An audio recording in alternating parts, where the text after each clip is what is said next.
Craig here. I got some new alarms in the mail the other day. One of them will be coming up.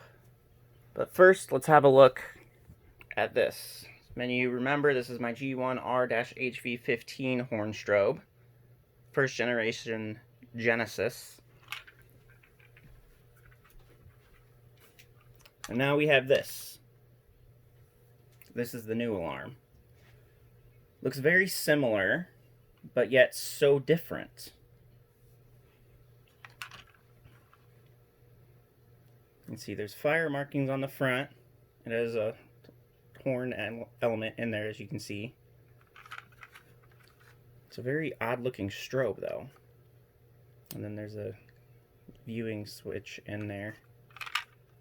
So this is a G1AV.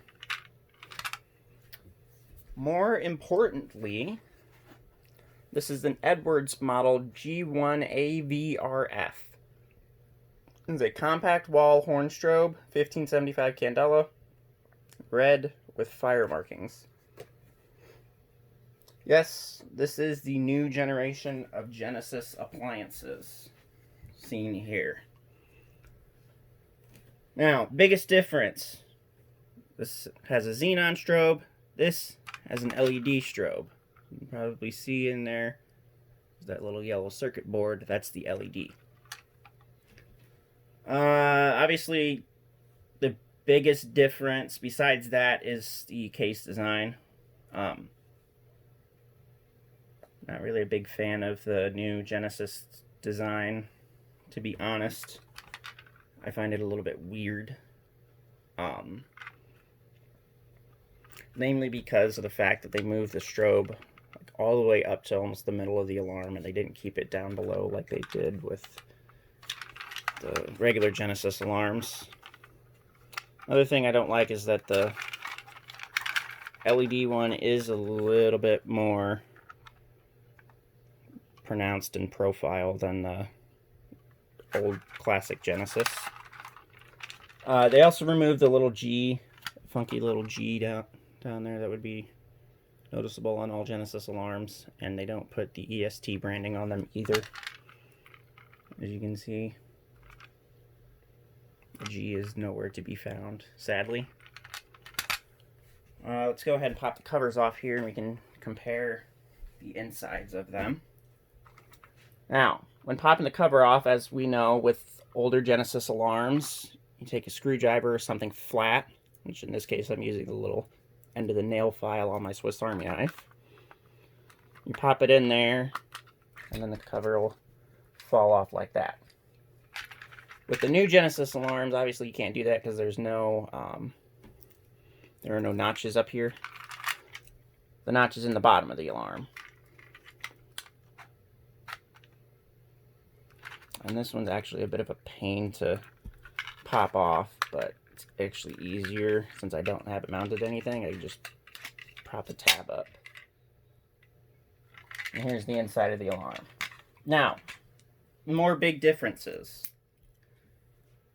With the new Genesis, its strobe and the strobe's lens are all one unit. They're all a part of the unit. With the older Genesis, the lens is a part of the cover, and the strobe is separate. Horn on the older Genesis is on the left side of the alarm. The horn on the new Genesis is on the right side. Now, as we know, since this is a fixed candela Genesis alarm, we don't have this little candela selection switch, but this one does. So you have your options of 15, 30, and 75 candela.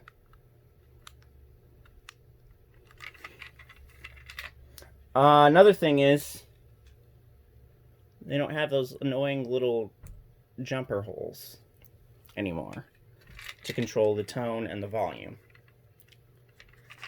That has now been replaced with a switch, a four-way switch. So you have continuous low, continuous high, temporal low, and temporal high. And just set that by moving that switch. Oops. There we go. Let's pop it over to the back here. Back is still, actually it's almost completely the same as the all across the board, because you still have a little mounting area here if you wanted to put a Genesis signal master onto the horn strobe to synchronize it and make it 4-wire controlled.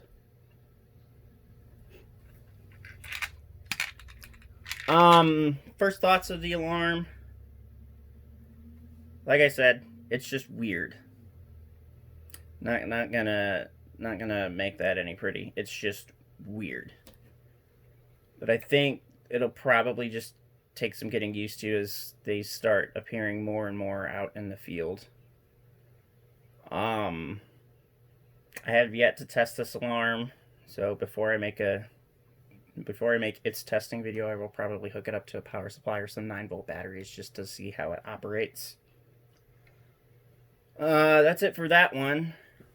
Up next is going to be the other alarm that I got.